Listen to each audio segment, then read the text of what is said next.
With PS Parihar channel में आपका स्वागत है। आइए शुरू करते हैं और देख लेते हैं कि आज के समाचार पत्रों में विद्यार्थी जीवन से संबंधित कौन कौन सी सूचनाएं हैं। तो वीडियो को जल्दी से लाइक कर दें, शेयर कर दें और जिन छात्रों ने चैनल को अभी भी सब्सक्राइब न किया हो तो जल्दी से सब्सक्राइब कर लें ताकि आप लोगों को इसी प्रकार की ऑथेंटिक अपडेट से सबसे पहले मिलती रहे। आगे बढ़ने से पहले एक सूचना है उन विद्यार्थियों के लिए जो विद्यार्थी बीएड एंट्रेंस एग्जाम की तैयारी कर रहे हैं। आप लोगों को पता होगा कि इस समय उत्तर प्रदेश में बीएड के आवेदन शुरू हो गए हैं और यहाँ पर ये बेस्ट बुक है इसकी चक्षु प्रकाशन की, जिसे आप लोग यहाँ पर देख सकते हैं। कला वर्ग की ये पुस्तक है, ये स्टडी गाइड है। इसमें सारा का सारा जो थ्योरी है और स्टडी मटेरियल है वो डिस्क्रिप्टिव फॉर्मेट में दिया ही हुआ है। साथ में आप लोगों को 7 साल पेपर भी मिलेंगे। 2700 से ज्यादा बहुविकल्पीय प्रश्न भी आपको इसी पुस्तक में मिल जाएंगे। सभी कॉपी किताबों की दुकानों में चक्षु प्रकाशन की बीएड एंट्रेंस एग्जाम की ये बेस्ट बुक मिल जाएगी।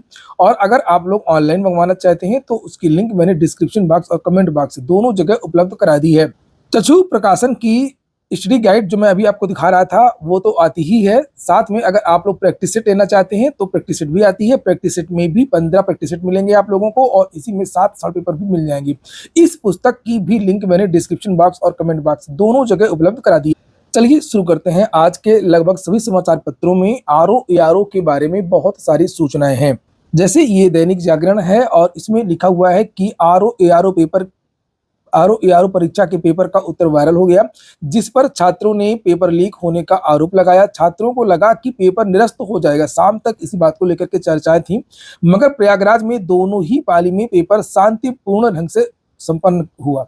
पहली पाली में सुबह 9:30 बजे पेपर शुरू हुआ। इसके कुछ देर बाद इंटरनेट मीडिया पर पहली पाली के प्रश्न पत्र का उत्तर वायरल होने लगा। परीक्षा केंद्रों के बाहर जमा अभ्यर्थियों के साथियों को जब उत्तर वायरल होने की जानकारी मिली तो वह हैरान रह गए। पेपर समाप्त होने के बाद अभ्यर्थी सेंटरों से बाहर निकले। इसके बाद पेपर से वायरल उत्तरों को मिलाया। वायरल उत्तर कॉपी में 140 प्रश्नों के सापेक्ष 102 प्रश्नों के सही उत्तर मिल रहे थे। हालांकि वायरल उत्तर किस सीरीज की हैं इसकी जानकारी नहीं मिली है। पहली पाली का पेपर देकर निकले छात्रों को इसकी जानकारी हुई तो वह ऊहापोह में हो गए। छात्रों को अंदेशा था कि पेपर आउट हो गया है, ऐसे में दूसरी पाली की परीक्षा अब नहीं होगी। मगर इसके बाद भी दूसरी पाली की परीक्षा अपने समय पर शुरू हुई, जिस पर दूसरी पाली में छात्रों ने परीक्षा दी है। परीक्षा समाप्त होने के बाद छात्र एक दूसरे के संपर्क में रहे। हालांकि देर शाम तक इस मामले पर उत्तर प्रदेश लोक सेवा आयोग का कोई बयान आया है। निर्लज्ज लोक सेवा आयोग ने एक ये नोटिस जारी की है, जिसे आप लोग यहाँ पर देख सकते हैं। इसमें लिखा हुआ है कि उपरोक्त परीक्षा सकुशल निर्विघ्न और शुचितापूर्वक संपन्न हो गई है। और इसके पहले भी उत्तर प्रदेश लोक सेवा आयोग की जो कार्यस्थानियां हैं वो होती रही हैं। इतिहास जानता है, पूरा देश जानता है कि उत्तर प्रदेश लोक सेवा आयोग बदनाम संस्था है। बदनाम इसलिए कि इसमें आप लोगों को पता होगा कि अंदर से भी बहुत ज्यादा धांधलियों की शिकायत होती रही है। सीबीआई जांच भी इस आयोग की चल रही है। हालांकि वो एक अलग बात है कि सीबीआई जांच मैनेज हो चुकी है। बहुत ज्यादा अब विद्यार्थियों को उम्मीद नहीं है कि कुछ होगा। भाजपा सरकार ने ये मुद्दा बनाया था और बहुत सारी भर्तियां, जैसे मैं कुछ उदाहरण के रूप में लूं तो एपीएस की वैकेंसी जिसमें सबसे ज्यादा धांधली 2010 वाली और उसके बाद में 13 वाली भी चर्चित रही। इसके बाद में पीसीएस का 2015 में पेपर आउट हुआ था, पेपर रद्द करना पड़ा था। उसके बाद में आरओ एआरओ 2016 का पेपर आउट हुआ था, पेपर रद्द करना पड़ा था। और इसके बाद कल आप लोगों ने देखा ही है और इस तरीके से लोक सेवा आयोग ने ये नोटिस जारी की। कल ट्विटर पर ये देख सकते हैं आप लोग, ये ट्रेंड भी करता रहा। ये तो कल शाम का है तब 21,000 पोस्ट हुई थी और ये टॉप ट्रेंड कर रहा था कल। अभी मैंने सुबह ये ट्विटर खोला है लगभग 6 बजे, 6:15 बजे के आसपास, तो आप लोग यहाँ पर देख सकते हैं ये अभी भी ट्रेंड कर रहा है। अगर मैं इसे क्लिक करता हूँ, यहाँ पर देख सकते हैं आप लोग, अभी भी ये विद्यार्थी लगातार इस तरीके की जो फोटोज वगैरह ये जो ट्वीट कर रहे हैं, ये देखिए। और भाजपा के नेताओं को ये देखिए, बताता हूँ मैं, ये आप लोग देख सकते हैं लगातार विद्यार्थी, ये वीडियो आपने देखा होगा, ये वीडियो लगातार कल पूरे दिन वायरल होता रहा। एक परीक्षा केंद्र का है जिसमें विद्यार्थी का कहना है कि इस परीक्षा केंद्र में जो बुकलेट थी, जो प्रश्न पुस्तिका थी, वो खुली मिली इन विद्यार्थियों को। ट्विटर पर विद्यार्थियों ने सीएम योगी, बड़े बड़े अधिकारियों सबको टैग किया है, तब पर भी कोई बयान नहीं आया है। और अन्य समाचार पत्रों में भी यहाँ पर कोने में जानकारी दी गई है। आरओ एआरओ 2023 प्रारंभिक परीक्षा का प्रश्न पत्र लीक होने का हल्ला मचा। कई ने व्हाट्सएप के अलावा फेसबुक, एक्स, इंस्टाग्राम पर कथित प्रश्न पत्र की उत्तर कुंजी शेयर की। दावा किया गया कि पेपर शनिवार की रात में ही आउट हो गया था, इसलिए प्रश्न पत्र की सूचिता अब नहीं रह गई है। आयोग को यह परीक्षा निरस्त करते हुए नए सिरे से पेपर करवाना चाहिए।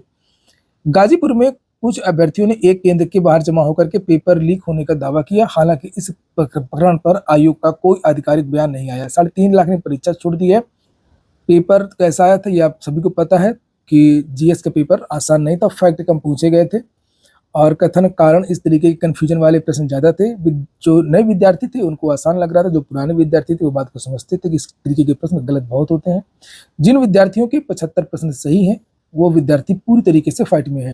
लिखा है आरओ एआरओ परीक्षा में अभ्यर्थी ने फाड़ दी ओएमआर डिवाइस भी। इसमें हाँ एक बात और बताऊं कि इसमें भी सॉल्वर भी गिरफ्तार हुए हैं, ब्लूटूथ डिवाइस भी पकड़ी गई हैं। यहाँ पर देख सकते हैं प्रतापगढ़ का मामला है। राम मनोहर मिश्र इंटर कॉलेज लालगंज के केंद्र पर आरओ एआरओ 2023 की प्रारंभिक परीक्षा दे रहे एक अभ्यर्थी को कक्ष निरीक्षकों ने इलेक्ट्रॉनिक डिवाइस के साथ पकड़ लिया। प्रधानाचार्य सुनील कुमार शुक्ल की तहरीर पर पुलिस ने आरोपित के खिलाफ विभिन्न धाराओं में मुकदमा दर्ज किया है। एक विद्यार्थी कह रहा था कि इतना पेपर कठिन आया था कि दिमाग मेरा चकरा गया और फिर मैंने फाड़ दिया। यहाँ पर इसको फिलहाल मुचलके पर छोड़ दिया गया और प्रधानमंत्री आज 1 लाख अभ्यर्थियों को नियुक्ति पत्र देंगे, जिससे आप यहाँ पर देख सकते हैं 12 फरवरी को 10:30 बजे। DSSB से MTS की भी वैकेंसी आई है, 567 पद आप लोग आवेदन कर सकते हैं अगर आपके अंदर योग्यता है। वेबसाइट है DSSB.delhi.gov.in। बहरहाल छात्रों का यह सबसे बुरा दौर है क्योंकि इस बीच पहली बात तो वैकेंसी आ नहीं रही है, ज़्यादातर आयोग ठप हैं उत्तर प्रदेश के। मैंने जैसे कल भी बताया था आप लोगों को, जैसे UPSSC भर्तियां करवा नहीं पाता, विज्ञापन तो जारी भी कर देता है लेकिन भर्तियां कंप्लीट नहीं कर पाता है। TGT PGT वगैरह बंद ही है, नया आयोग का कुछ आता पता नहीं है। एक आध वैकेंसी लोक सेवा आयोग से, लोक सेवा परीक्षा कैलेंडर हमने देखा होगा 24 की एक ही वैकेंसी का उल्लेख किया गया PCS की, ये तो 23 वाली थी। और अगर एक वैकेंसी इस तरीके की कोई आ भी जाती है तो उसका ये हाल होता है उत्तर प्रदेश का। तो इस समय मतलब विद्यार्थियों का सबसे बुरा हाल है और मुझे लगता है कि विद्यार्थी अब तक के सबसे खराब दौर से गुजर रहे हैं। और देख सकते हैं आप लोग यहाँ पर ये शिक्षक भर्ती के लिए धरना 10वें दिन की विद्यार्थियों ने भेजा। मैंने कल भी बताया था 13 फरवरी को ये विद्यार्थी धरना प्रदर्शन कर रहे हैं इको गार्डन लखनऊ में। ये महाधरने का इन्होंने ऐलान किया है क्योंकि अनुपात समानुपात बराबर कर दिया उत्तर प्रदेश सरकार ने। और कल ही CM योगी ने कहा था कि हमारे यहाँ 40 लाख अधिक एडमिशन हुए हैं छात्रों की प्राइमरी में। 40 लाख अधिक एडमिशन हुए हैं लेकिन शिक्षक कहाँ से आ गए इसके बारे में उनके पास कोई जवाब नहीं है। अग्निवीर भर्ती रैली के लिए पंजीकरण विंडो शुरू हो गई है। लिखा है कि सेना भर्ती के कार्यालय आगरा के अंतर्गत आने वाले 12 जिलों के लिए अग्निवीरों की भर्ती के लिए पंजीकरण विंडो शुरू हो गई है। 13 फरवरी से 22 मार्च तक युवा ज्वाइन इंडियन आर्मी पर अपना रजिस्ट्रेशन करा सकते हैं। मध्य कमान के जनसंपर्क अधिकारी शांतनु प्रताप सिंह ने बताया कि 17.5 से लेकर के 21 वर्ष की आयु के आवेदक जनरल ड्यूटी, टेक्निकल, ट्रेड्समैन और office assistant, store keeper, technical सहित विभिन्न श्रेणियों के लिए आवेदन कर सकते हैं। आगे लिखा है कि अलीगढ़, कासगंज, हाथरस, एटा, मथुरा, आगरा, फिरोजाबाद, मैनपुरी, इटावा, जालौन, झांसी और ललितपुर के इच्छुक उम्मीदवारों को रैली में भाग लेने के लिए संयुक्त प्रवेश परीक्षा मेरिट सूची में पास होना अनिवार्य होगा। ये चीजें देख करके मन बहुत दुखी है आज और मैं इस वीडियो को यहीं पर समाप्त करता हूँ। पूरा वीडियो सुनने के लिए बहुत बहुत धन्यवाद। इस वीडियो को आप लोग शेयर कर दें।